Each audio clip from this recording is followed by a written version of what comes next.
हाय, hello, नमस्कार. मी रेखा. स्वागत करते कांचन रेखा ब्लॉग या यूट्यूब चॅनलवरती. तर आता आम्ही गावाकडे आलेलो आहोत आणि मी बरेचसे व्हिडिओ अपलोड केले, परंतु व्हॉईस ओव्हर करायला आणि लाँग व्हिडिओ अपलोड करायला मला काही वेळ मिळाला नाही. आता जसा वेळ मिळेल तसा मी व्हिडिओ अपलोड करेल. तर आता आम्ही आलो होतो आमच्या दुकानकडे. तिकडं कोटा वगैरे काढलेला आहे आणि शेतातला सर्व माल वगैरे तिकडंच राहते. आता घरी कमी, इकडं जास्त करमायला लागलं. आलं की आम्हाला असं कधी-कधी तिकडं दुकानकडे जावंसं वाटते. तिकडं आईनं झाडं वगैरे छान लावले आणि आई सडा वगैरे टाकतात तिकडं, तर एकदमच छान असं वाटते.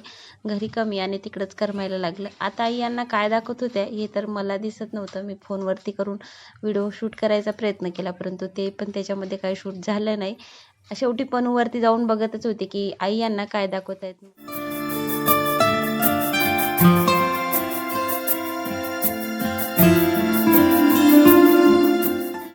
एक गोष्ट छान आहे तिकडं आणखी.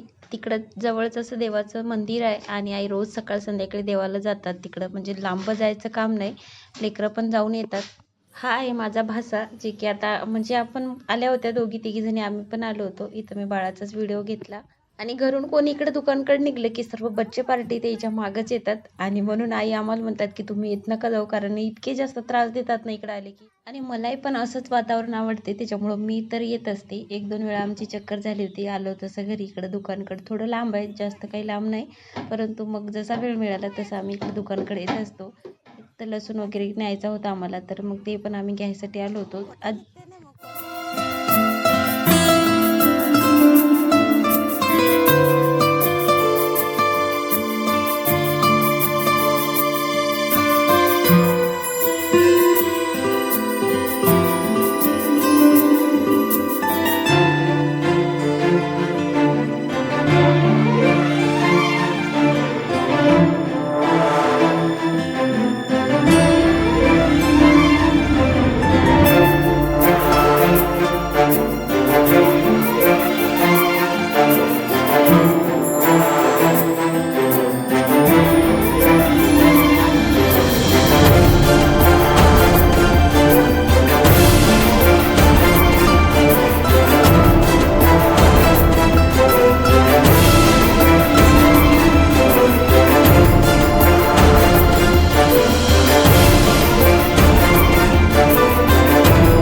ज्या गाईला यांनी पाणी देत आहे ना, तर त्या गाईचं नाव गोकुळी आहे आणि एवढी छान गाय आहे ना ही.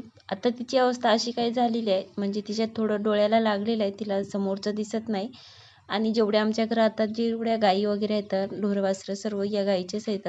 एवढी छान होती ती एका वर्षाआधी ना, एकदमच अशी गोगली होती, परंतु आता ती रानात जात नाही. आता तिची वय झाली आणि ती रानात जात नाही, त्याच्यामुळं तिची अशी काय अवस्था झालेली आहे. तिला तिच्या आवडीचं काय खायला मिळत नाही, त्याच्यामुळं ती अशी रोड झालेली आहे. जेवढे आमच्याकडे गुरंढोरं आहेत ना, सर्व हिचेच आहेत. लेकरं पण तिच्या अंगावर खेळायचे, परंतु कधी ती मानवरती करायची नाही. एवढं छान वाटतं इथं. गुरंढोरं आहेत सर्व, तर मस्त वाटतं.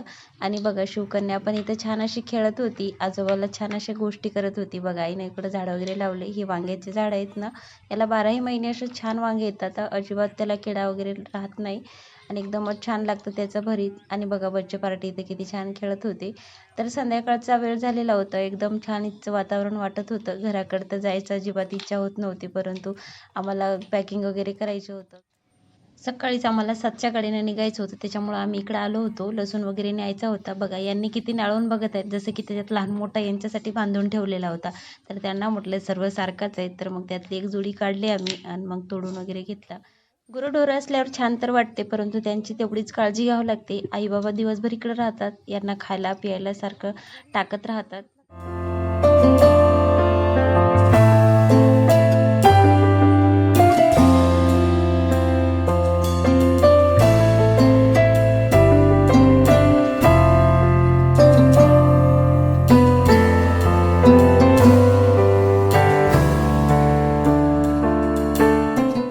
गावाकडल्यांना कदाचित वाटत असेल की सिटीतलं वातावरण छान असते, परंतु मला तर वाटते की गावाकडलंच वातावरण छान आहे.